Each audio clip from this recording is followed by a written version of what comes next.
My mother is the reason I am a reader today.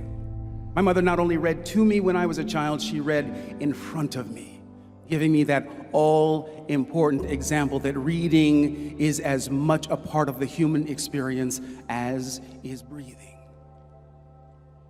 When I was a child growing up in Sacramento, California, I would sit in the backyard in the summer and listen to San Francisco Giants baseball on the radio and read my favorite science fiction books.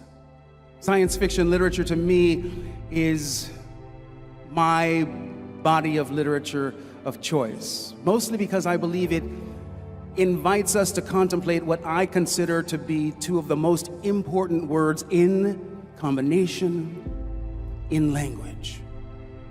What if? What if invites us to unlock the superpower unique to human beings, that which is our imagination. I am a firm believer that that which we imagine is what we tend to manifest in this realm. I know that there was some child who watched those episodes of the original Star Trek series and saw those indelible images of Captain Kirk reaching behind him to that secret Velcro place on his hip because there are no pockets in the future. I know, I've been there. They would see Kirk pull out his communicator, he'd flip it open and he'd say, "Scotty, beam me up."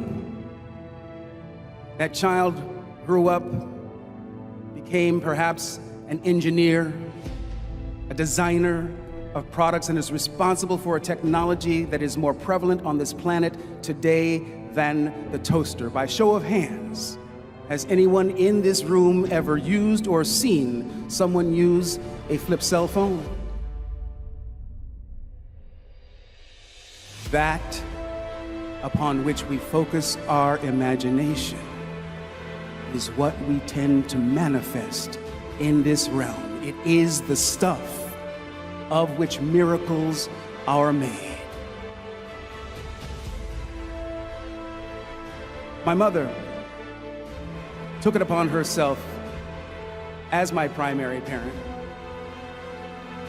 She raised 3 children virtually by herself. She was in her first career an English teacher and then a social worker by profession. I feel that in many ways I am genealogically predisposed to do that which it is I do. We are all teachers in my family.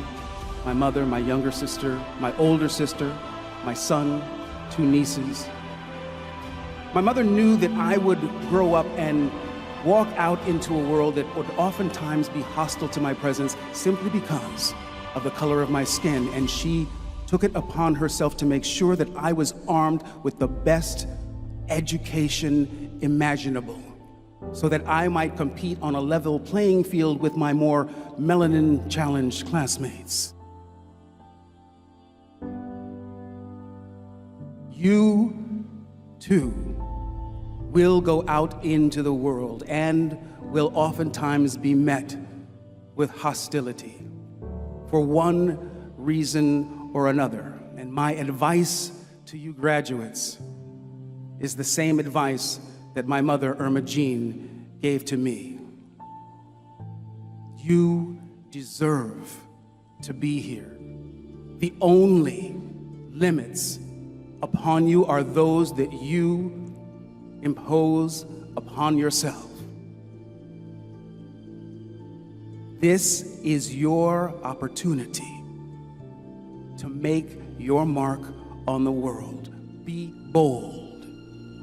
Be fearless in the pursuit of your dreams, because your dreams matter. I stand before you as living and breathing proof that dreams do in fact come true. I could not have imagined the life I lead now when I was at the juncture where you now stand. You have no idea where you're dreams are going to take you. And the good news is this. Are you ready? Life, like walking, is a controlled fall. Human beings are preternaturally predisposed to walk one foot in front of the other. And you will notice as you perambulate around your world that it is the exception as opposed to the rule that we fall flat on our noses. Life, like walking, is a controlled fall. It is not necessary, graduates, to know what comes next.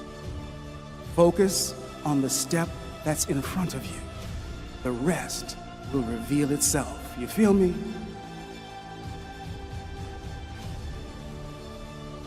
Every single one of you has people in your life, many of them in this room, that have made an investment in your success. They have seen in you your most full potential, and they have encouraged you with their love and their support and their care, and in many cases, their dollars. Take a moment today to look those people in the eye, thank them, and hug them. None of us get through this thing called life alone. You are incredibly fortunate to have those people who love and support you in your life. Do not ever leave an opportunity on the table to let them know how grateful you are.